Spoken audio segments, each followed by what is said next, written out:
गुरु तुम्हारे चरण की ये जी रजमस्तक लई धार, नाव पड़ी मझधार में गुरु खींच लगइयो पार।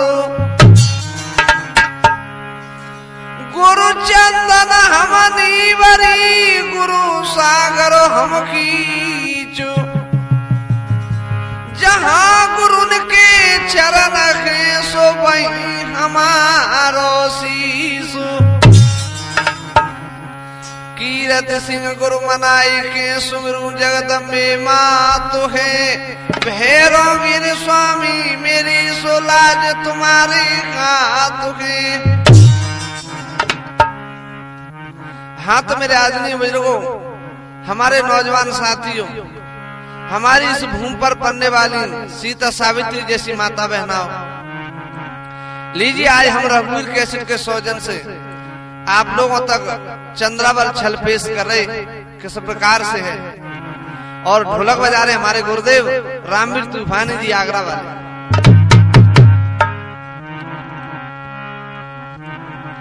तो तद बेचन गोपी चली ये जी मटुकी लई सिरधार, रास्ता खुई तरो के सो खड़े हैं कृष्ण मुरारो। भगवान कृष्ण ग्वालन से कह रहे मक्खन खाओगे? ग्वालन ने जवाब दो कन्हैया ते तो घर मक्खन है भैया, तो 12 मिल जाए, हमारे घर मक्खन नहीं है, खिला दे भैया। तो कुछ छिप जाओ कुछ लेट जाओ, गोपी आ रही हैं। और जैसे ही गोपी रास्ते से निकली तो भगवान कन्हैया क्या बोले? गोपियों, गोप ने जवाब दे कन्हैया का कह रहे है? तो क्या बोले? है तनक दद दे जा गोरी न तो वाली, तनक दद दे जा गोरी न तो वाली।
बहुत देर बाद आइयो और कह रहे थोड़ो सोच खाए जा गोरी न तुम्हारी तनक दद ले जा।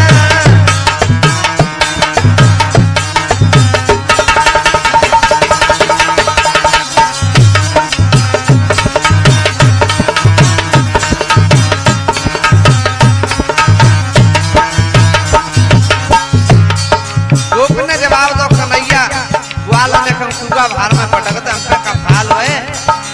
तो चंद्रावली समझ गई जो माने को तो नहीं तो क्या बोली? एक कन्हैया चंद्रावली ने न करी आवारी,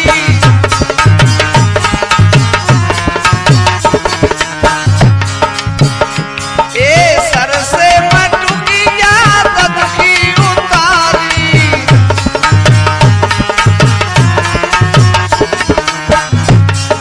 कन्हैया रोजाना परेशान करे आज खाले फलना जी भर के खाए जा गोरी न तुम्हारी तनक दद ले जा गोरी न तुम्हारी।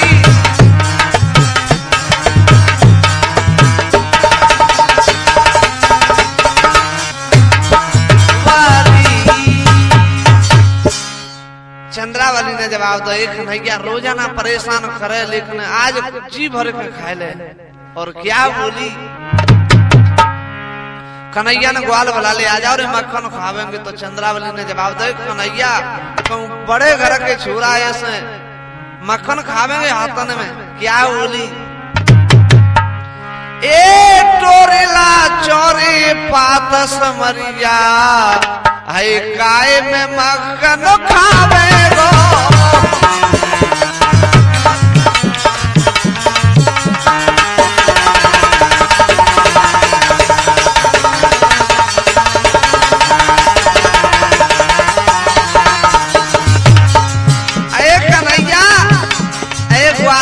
पत्ता तोड़वाला और कह रही,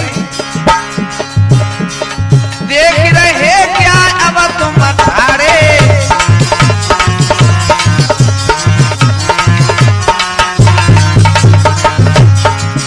एक करम के तत हो तका गारे। अरे कन्हैया करमिन के मक्खन गाड़े ना हो, तब के जागो ज्यादा मीठ लाई समरिया, काय में मक्खन खावेगो।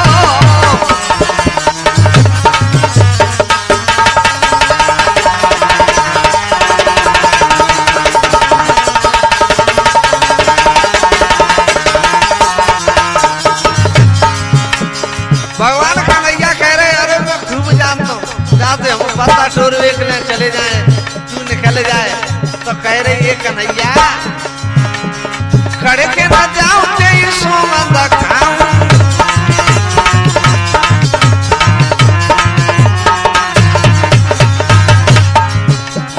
सारो दद तो खवाई के जाऊं।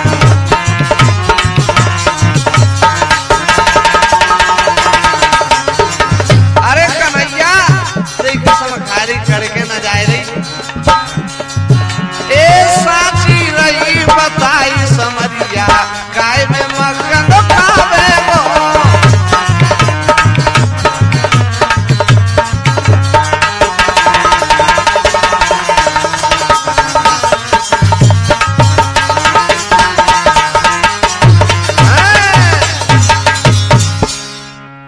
ग्वाल जैसे ही पत्ता तोड़वे के ले गए, चंद्रावली ने जवाब दो, कन्हैया खड़े के न जा रही थी, सोंगन तक खाई रही। भगवान कृष्ण जवाब दे, ग्वाला रुक जाओ, मैं हूं चल रहा हूं। तो भगवान कृष्ण क्या कर रहे, क्या कर रहे तूफानी जी? के बन में डोले घूमती डोले, जे चोड़े चोड़े पातरे, सब ग्वाल वाल और सावरिया।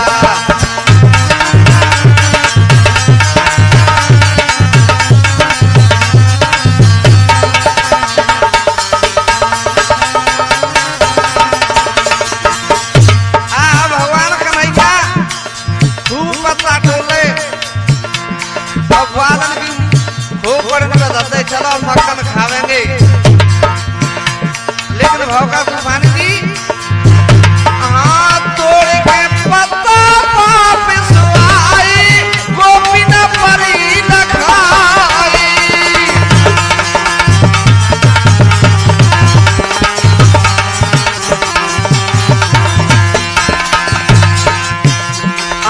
देखे बहाना निकल गई, तब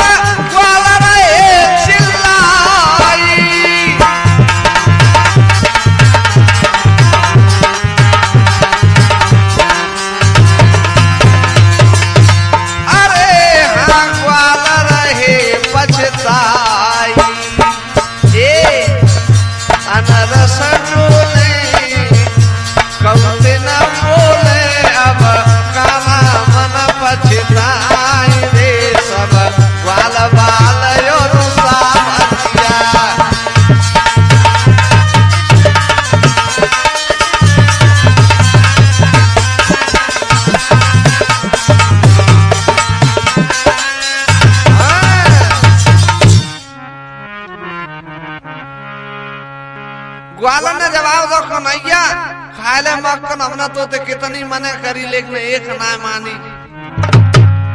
कछु कह रहे यार ग्वाल है, आज गाय हम घेर लेंगे, लेकिन कन्हैया ने इतना मक्खन खा लो है, अरे जाकर तो पेट ही फटो जा रहा है। भगवान कृष्ण क्या बोले ग्वालों से, क्या मुझे खिला रहे हो, मेरी मजाक कर रहे हो, क्या बोले भगवान कृष्ण? ग्वालों से कहने लगी, क्यों रे मोई चिड़ाई, कल आवे चंद्रावली सोते मुँह मजा चखाई। एक ग्वालो, अरे कल आवेगी मोह से छलिया कहते हैं, अगर चंद्रावली ये मजा ना चखाए तो। ग्वालन ने जवाब दो, खूब मक्खन खा लोते तो पेट ही फटो जा रहा। भगवान कृष्ण करे यार तुम जल्दबाजी करवाओगे मुंह पे, तो भगवान कृष्ण बोले चंद्रावली छल करके गई है तो छल मैं हूं करेंगो। तो भगवान कृष्ण जनाने बने तूफानी जी कैसे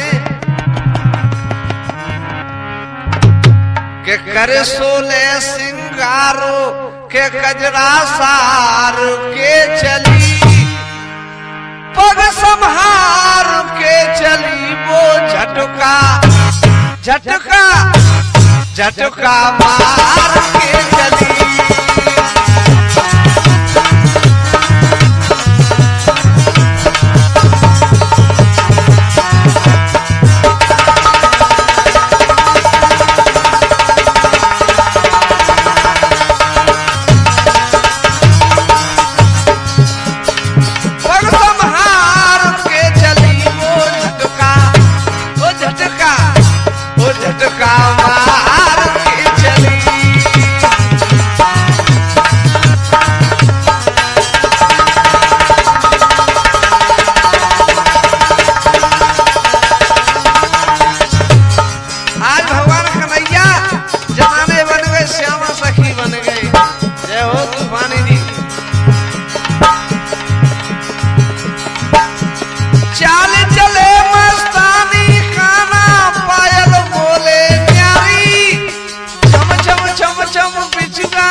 खबर ना कहीं ना जाए रही। रूप बनोवे अति सुंदर कचनार की गली, कचनार की गली, वो झटका झटका झटका मार के चली।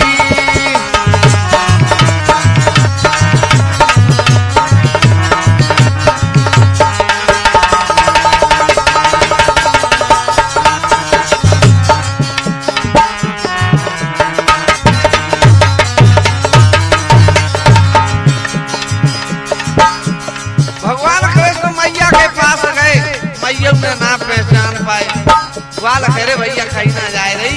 कहाँ पहुंचे भगवान कृष्ण, श्यामा सखी बने। पहुंच गए रे ढोरी काम में, पूछन लागे खाना, कौन सा घर है चंद्रावल का, सखिया मुझे बताना।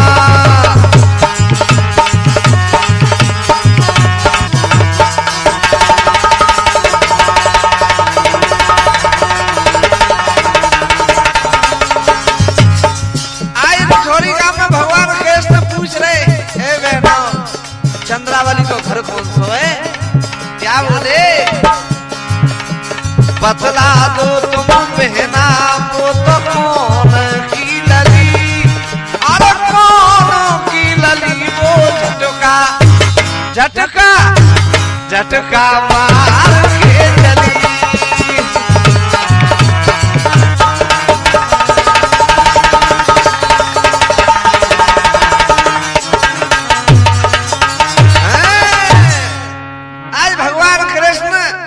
ठोरी गांव में पहुंच गए, सखियन ने पूछे रे भैया चंद्रावल को घर कौन सा, मोहते ना बोल रहे को। तो भगवान कृष्ण क्या बोले, अरे पारी सखी मोइने कबताए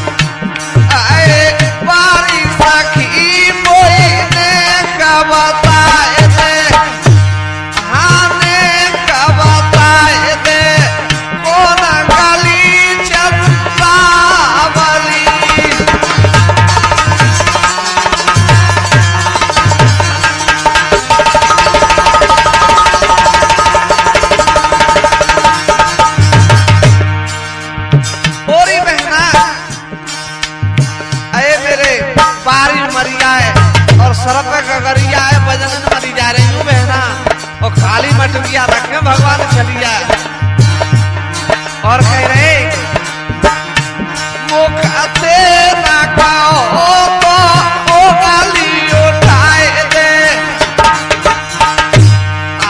ओ गाली उठाए दे कौन गाली चंद्रा बली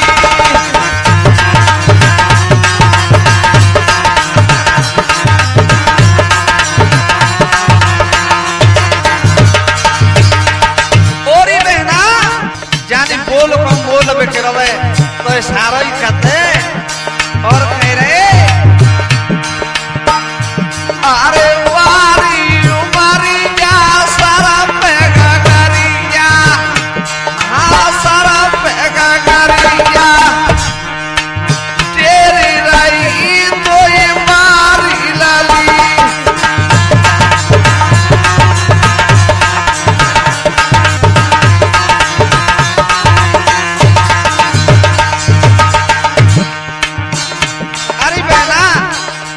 मेरी बारी उमरिया भारी को गरिया बजन मरी जा रही हूँ मैं ना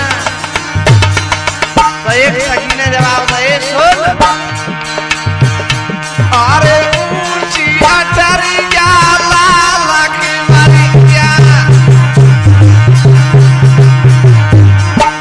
वो सामने देख ले आए ऊंची अटरिया लाला की मरिया हाँ लाला की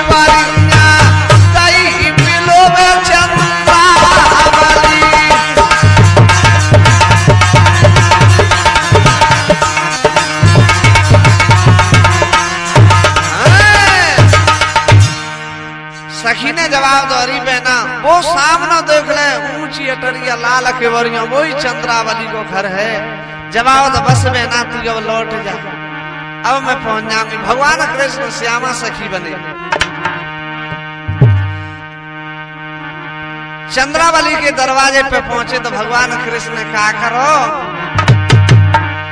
अरे कृष्ण चंद्रो ने जब सोनी यदि मटकी तो धारी रे ओ धारी दी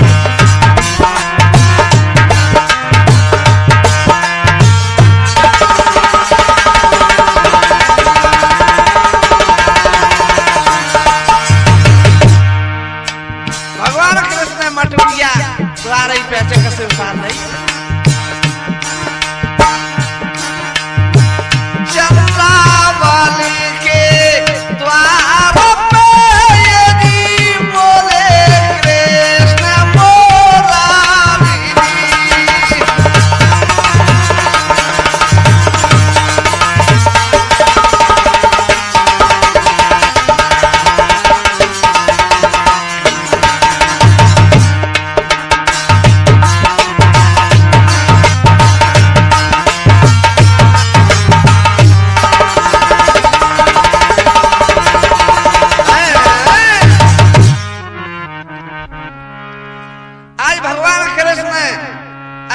मटकिया उतार दी और क्या बोले भगवान कृष्ण श्यामा सखी बने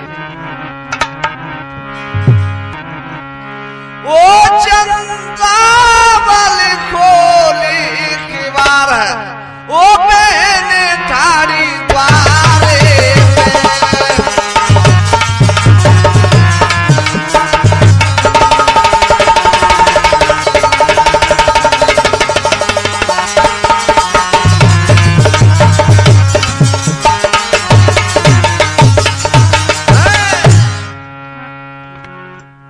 चंद्रावली आवाज सुनत मन में गई घबराई और कौन काम की रहने वाली कहाँ पे तेरी रे ससुराल ए बहन ठाड़ी द्वारे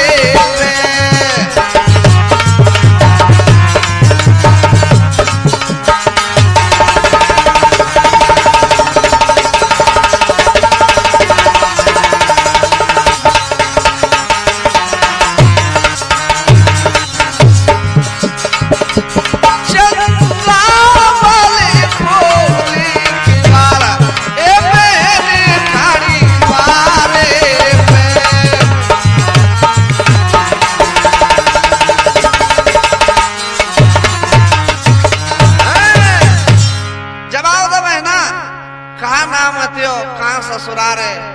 भगवान कृष्ण श्यामा सखी बने, क्या बोले?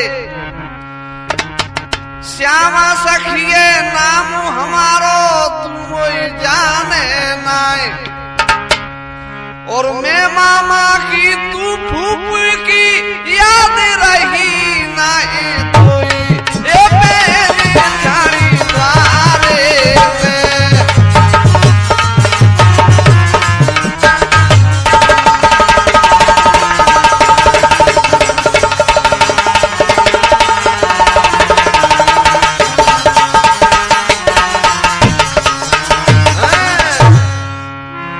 श्यामा सखिए नाम हमारो तुम जाने नाय, मैं मामा की तू फूफी की याद रही ना तोय, और कैसे साच बताऊं बेना बरसा नौरी ससुरारी, ए मेरी झाड़ी द्वारे पे।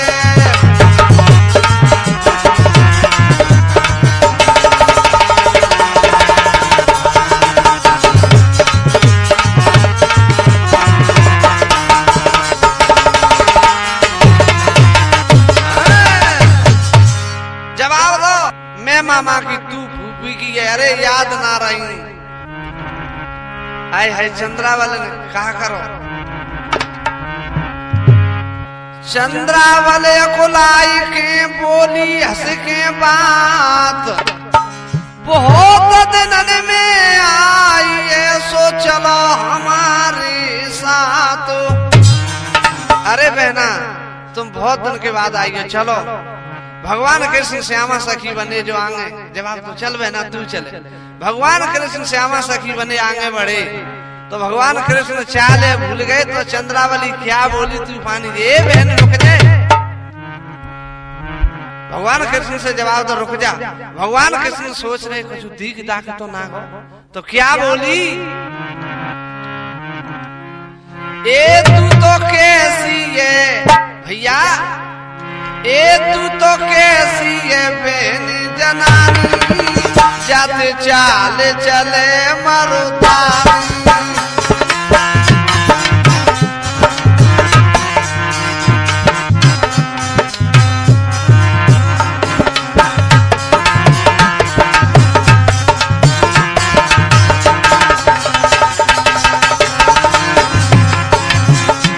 ए बहन कैसी चाल चल रही है मर्दानी सी,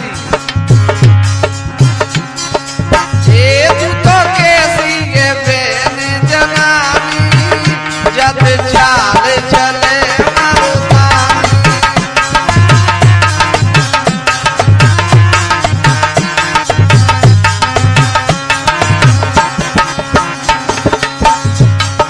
चंद्रावन ने चाल देखे ऐसे वचन उचारो,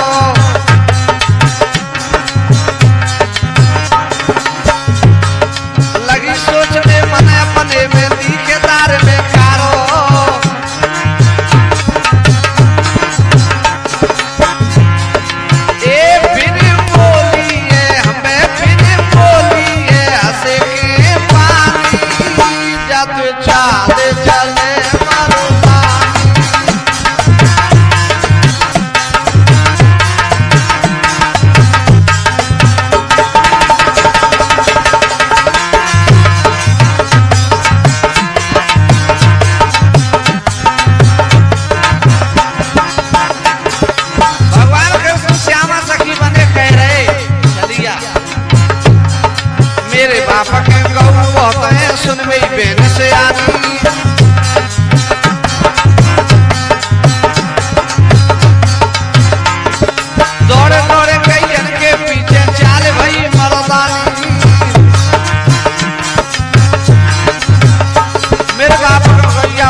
जवाब दो भगवान कृष्ण श्यामा सखी बने, अरे मेरे बाप बहुत गौए मेरी चाल मर्दानी है गई। चंद्रावली सोच रही है बात में तो बहुत आंगन कर रही है, लेकिन मोते चंद्रावली को कहेगो। चंद्रावल करने लगी अपने ये विचार, बहुत दिन में आई सो मिल ले भुजा पसारी। अरे बहना तू बहुत दिनों के बाद आई है, भुजा पसार ले। भुजा भुजा कचूना पसार रही तू, पानी जी खा कर रही। अरे कैसे खुले भेद जाने मन में विचार में,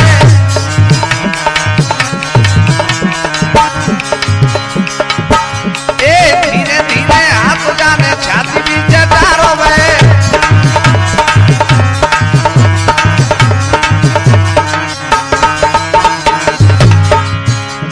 आए आए छाती भी तो हाथ डारो। श्यामा सखी करिए जो है ना बड़े बुढ़े का मजा कर रही है।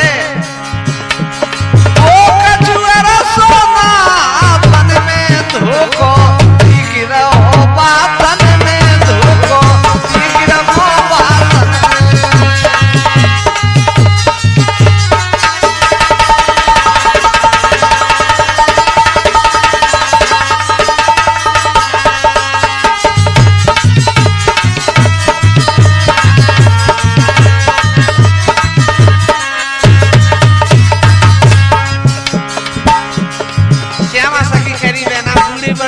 मजा करते।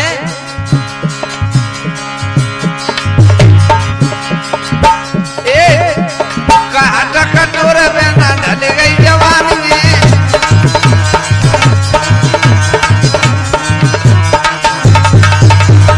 अरे बेना वो बुढ़ापा है वो जवानी ना। कटोरे बेना ढल गई जवानी में,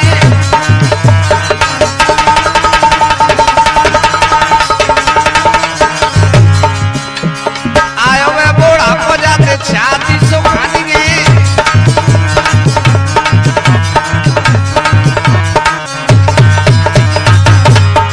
श्यामा सखी कह रही अरे अब बुढ़ापा है, छाटा सूख गयो मेरे तन में धोको तीसरा बातन में धोको तीसरा बातन में।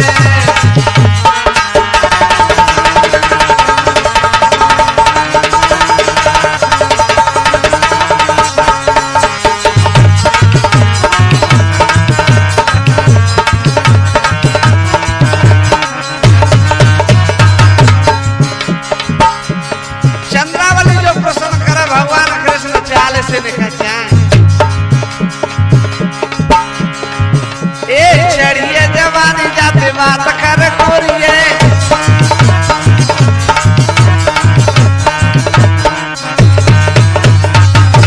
श्यामा सखी ने जवाब दो अरे बहना चंद्रावली तो पे तो जवानी छाए रही है। चढ़िए जवानी जाते बात कर खोरिए,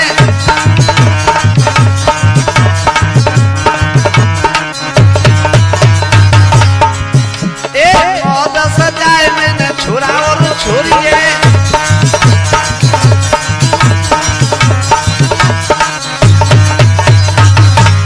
श्यामा सखी ने जवाब दो अरे बहुत छोरा छोरी है रे। चंद्रावली ने कहा करो हंसी गई उंगली दबाए तन में धोको तन में धोको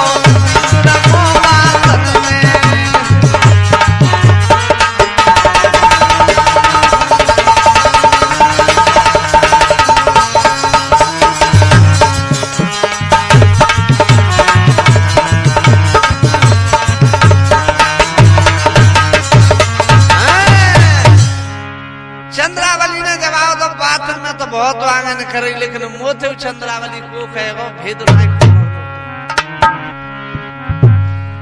अरे चंद्रावल ने सोच समझ एक युक्ति नहीं बनाई है।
हट जाएगी। श्यामा सखी ने जवाब दो, अरे भगवान अब कौन हमें गए तो वेद खोले कहीं रहे। तो श्यामा सखी बने भगवान छलिया ने जवाब दे, सुन ना नाऊंगी पर कर पे ना मेरो ने धर्म मिल जावे को।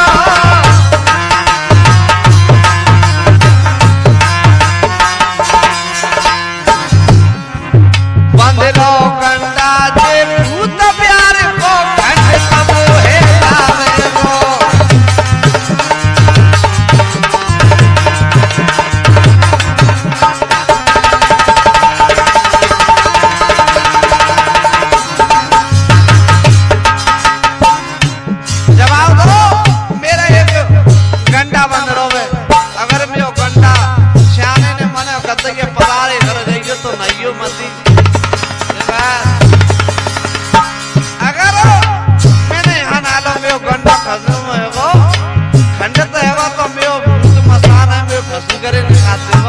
और सुन ले तेरे कोई छोरी छोरा पे पल्लो पड़ेगा तो का हो।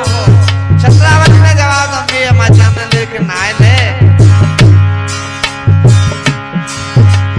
बनो नहीं कर आई के मोह भारी अधिक सतावे को।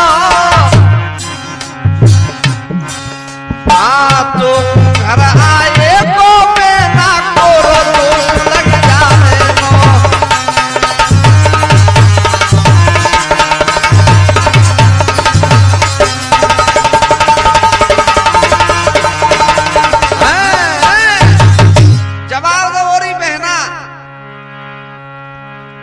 घर आए को कोरो दोष लग जागो, मैं नहाए नहाए रही।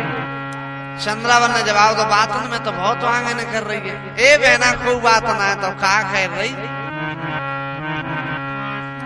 अरे करती नाइस नाम तो ये दी सुन बहना मेरी बात थी।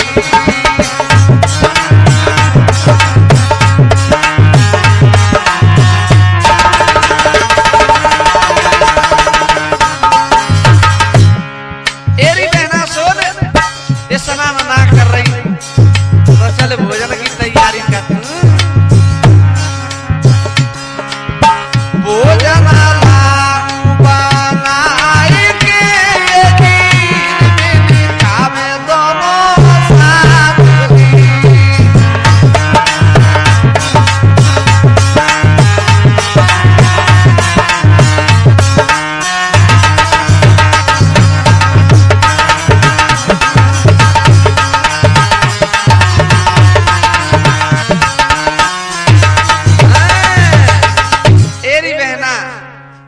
ना रही तो चल मैं भोजन तैयार करता हूँ, खाना खा लीजिए। जवाब तो हो।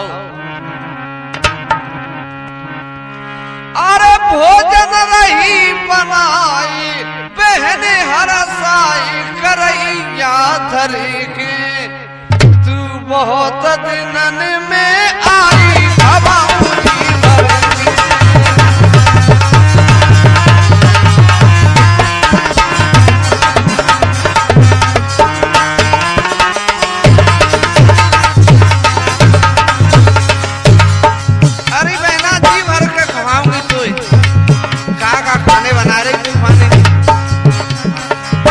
पूरी नहीं बनाई सुनो चितलाई कचौड़ी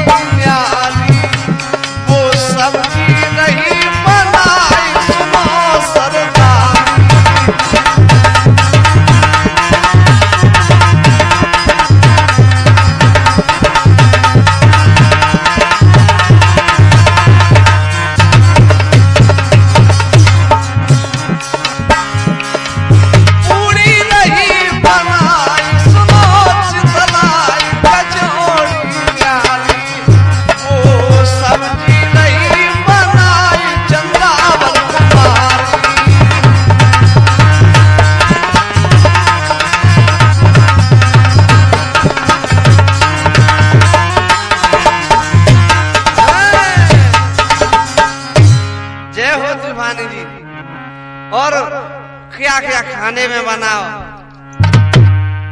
ये बढ़िया सी खीर बनाई, ये बढ़िया सी खीर बनाई,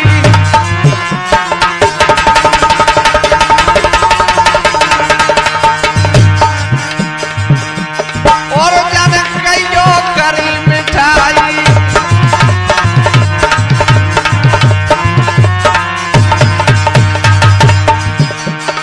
जाने थारी तुरंत सजाई सजाई गजब सजाई, श्यामा सखी पास में लाई।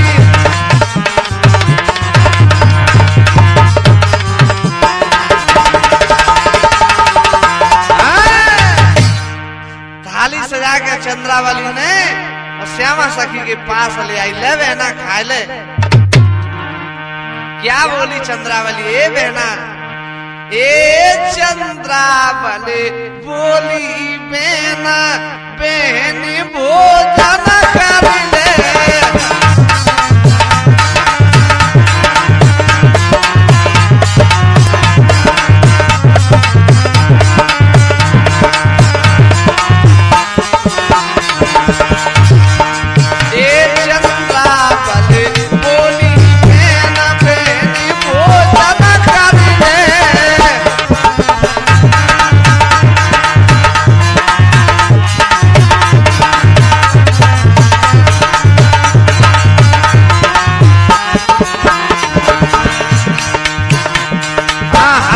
चंद्रावली ले गई बोली हंस के बात।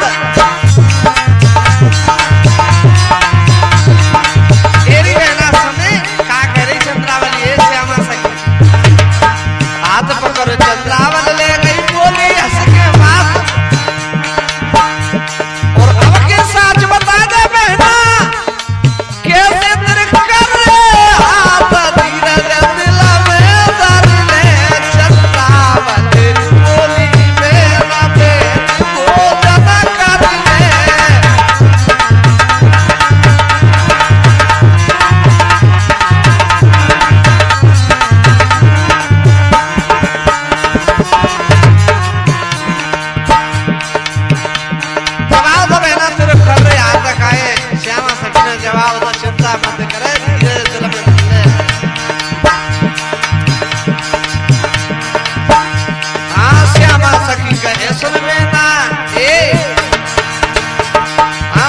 सखी कहे सुन में ना सुको मेरो कात।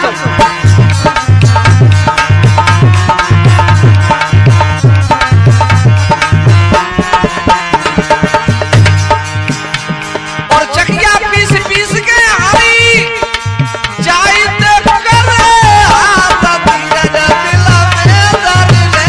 चंद्रावली बोली बहना बहनी भोजन कर ले।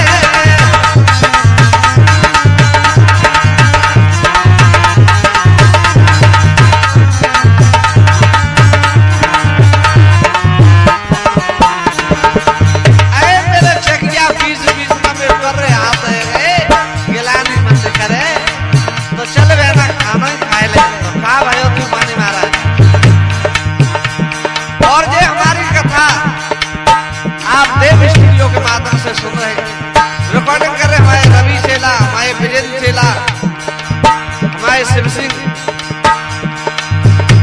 और स्टूडियो में बैठे हमारे दलीप जनगस, हमारे रिंकू शेखरा वाले, हमारे बंटो यानी रामनिवास हमारे गांव की।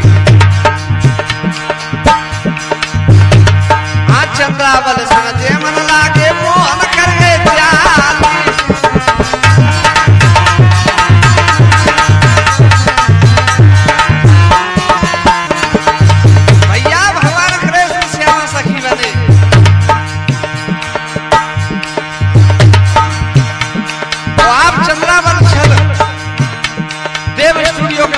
सुन रहे अगर कोई स्टूडियो की रिकॉर्डिंग में आप सुनते हो तो वो नकली और नकलियों से हमेशा बचें।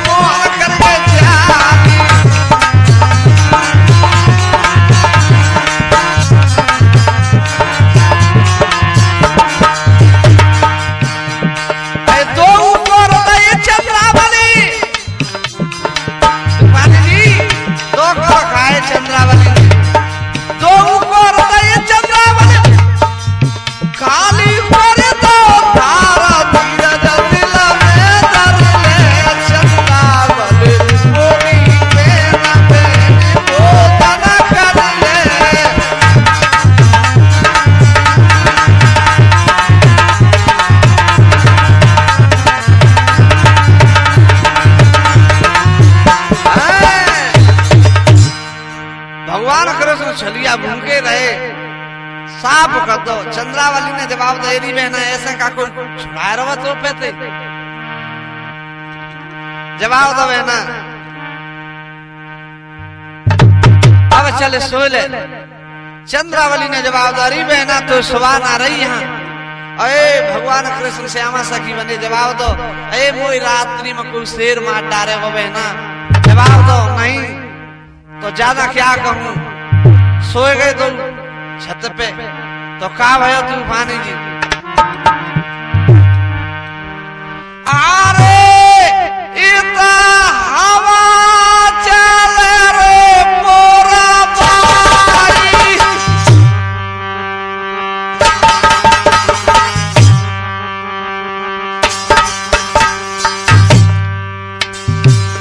केरी नींदा सोए कृष्ण का दाई।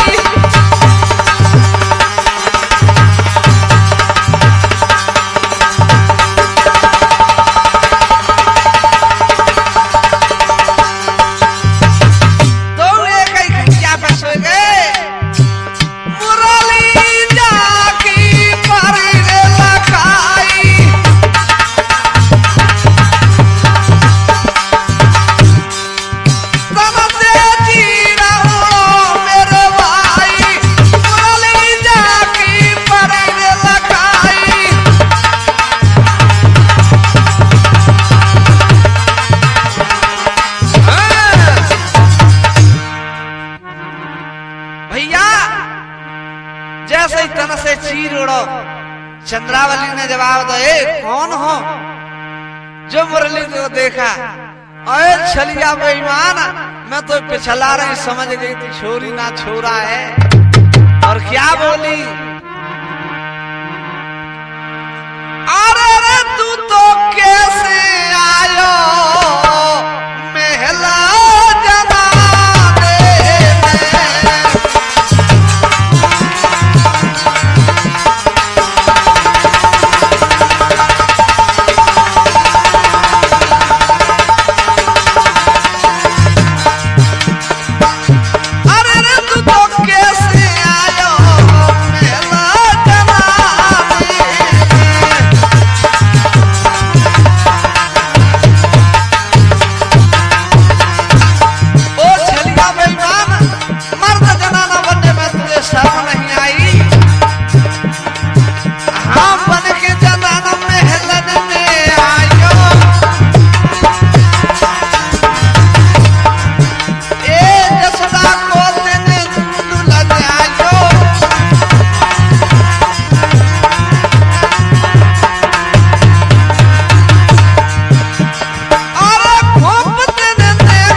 मथुरा नगरी कंस की खाल को बिगड़वा दूंगी क्या समझता है। भगवान कृष्ण जवाब दे